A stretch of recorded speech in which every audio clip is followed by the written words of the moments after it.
Yon mga masters, bali 8 videos, araw-araw tuwing umaga na po tayo mag-a-upload. Maraming salamat sa mga solid kong masters dyan na patuloy pa rin na sumusuporta sa aking mga ina-upload na kwento o videos. At sa mga hindi nag-skip, maraming salamat po sa inyong lahat. At mag-iingat po kayo palagi and God bless.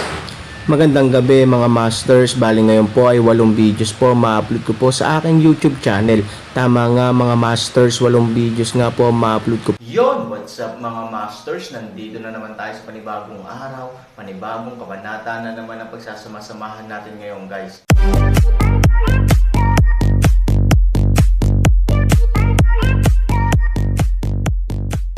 Bali mga masters, kung bago ka pa lang po sa aking YouTube channel, please click the subscribe button, lalong-lalo na po yung notification bell guys, para maging connected pa rin tayo sa isa't isa at maging updated kayo sa mga susunod ko pang video. Bali mga masters, bago natin umpisahan ng kwento ay mag-shoutout po muna tayo para sa mga solid nating tagapakinig. Shoutout kay Orel Hudires, shoutout kay Jantaro Vlogs. Yun na nga mga masters, no? Bali hindi na ito patagalin. In 3, 2, 1, let's go!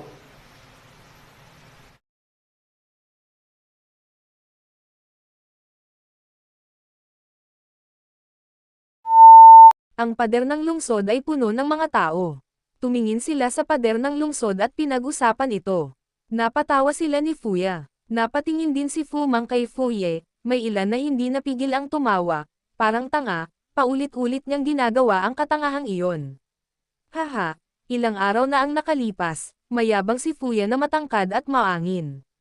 Hindi ko akalain na magiging tanga siya ngayon.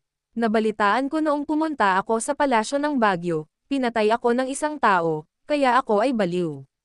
Sa tingin ko, ang kalaban ang sadyang nagpapahiya sa kanya. Hindi ba Yao Shen Pavilion ang nasa likod niya? Hindi ko alam kung saan ilalagay ang lumang mukha ng gamot na God Pavilion. Panipi-panipi, ang Yao Shen Pavilion ay nasa limelight kamakailan. Ang mga tao nito, ay napahiya kaya ang Yao Shen Pavilion ay magdaranas ng mga pagkalugi tila ang ilang mga tao ay hindi nasisiyahan sa Yao Shen Pavilion. Pinag-usapan ito ng isang grupo ng mga tao, ngunit lahat sila ay kinutya si Foye sa pader ng lungsod. Ngayon, naiintindihan mo ba kung bakit ko siya binaygo? Hindi siya tigre, isa lang siyang payaso.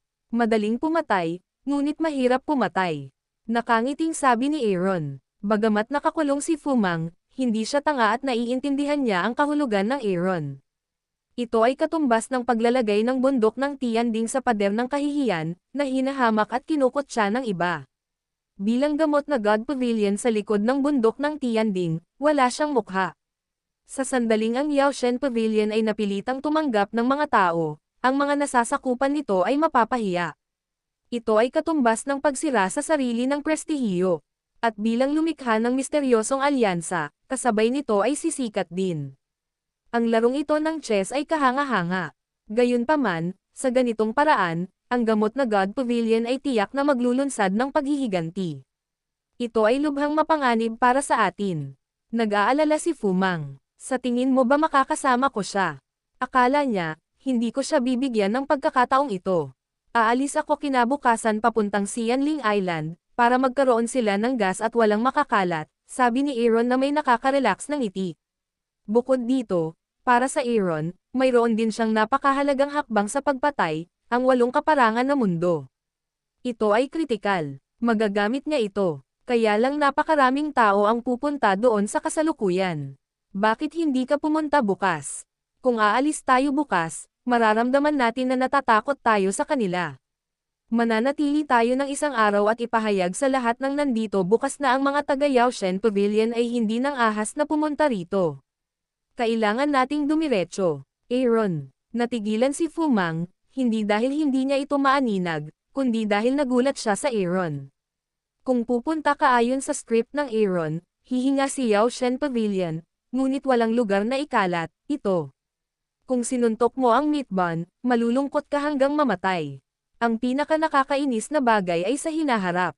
Kung hindi mo mahanap mukha mo, mapapahiya ka na naman. Wala ako sa good mood. Mapapasabog yata ako sa iisang lugar. Gayunpaman, ang hakbang na ito ay kahanga-hanga. Ang pangunahing tanong ay, sigurado ka bang hindi darating ang mga tao sa Yao Shen Pavilion bukas? Fumang Road.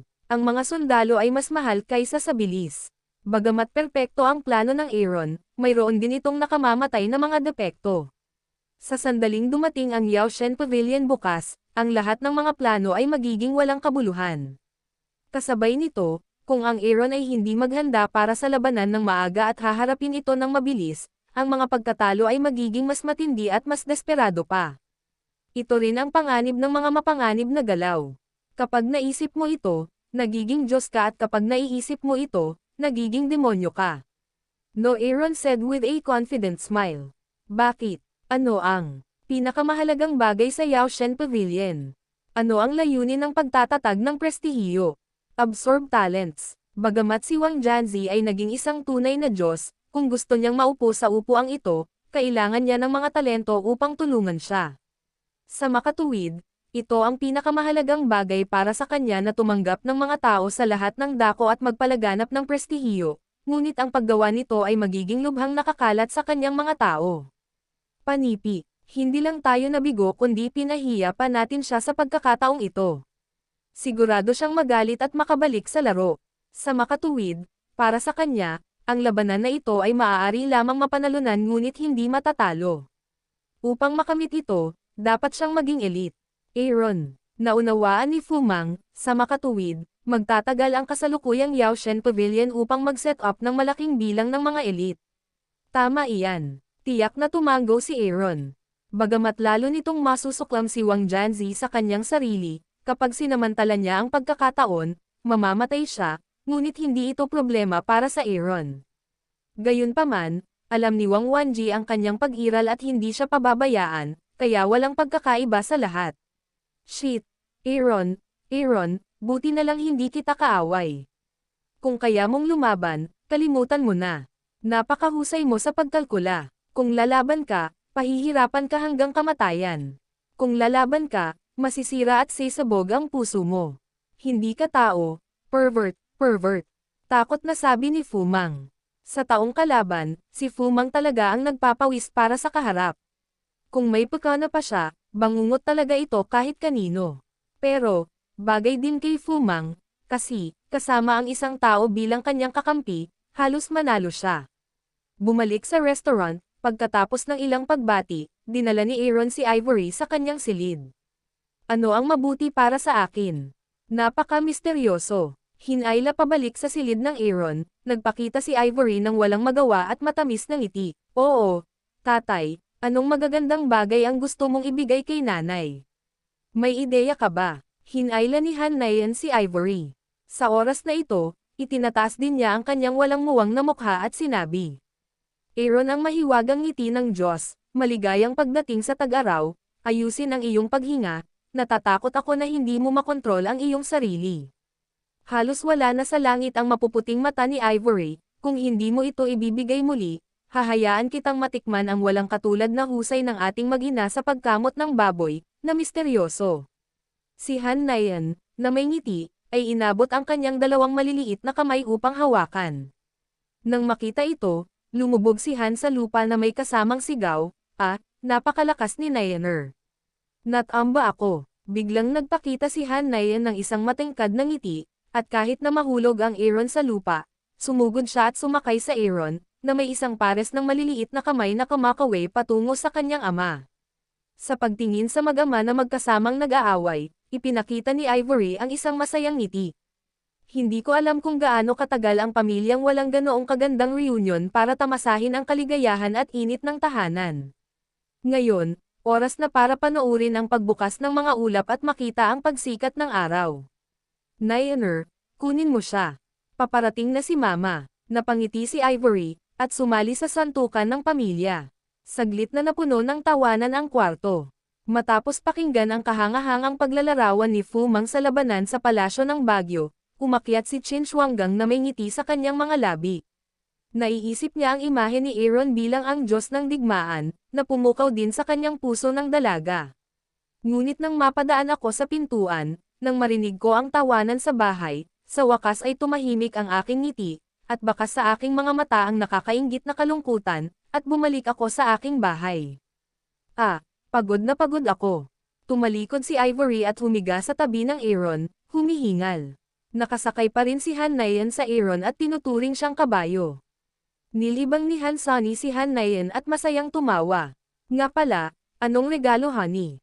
Kakaibang tanong ni Ivory. Ngumiti si Han Sunny at inabot ang kanyang kamay para kunin ang Shenyanzo mula sa space ring. Ngunit sa sandaling pumasok si Shenji, ang Aaron Square. Nasaan si Shenyanzo? Nang makita ang ekspresyon ni Aaron, umupo si Ivory, ikaw. Hindi mo sasabihin sa akin, na wala ka.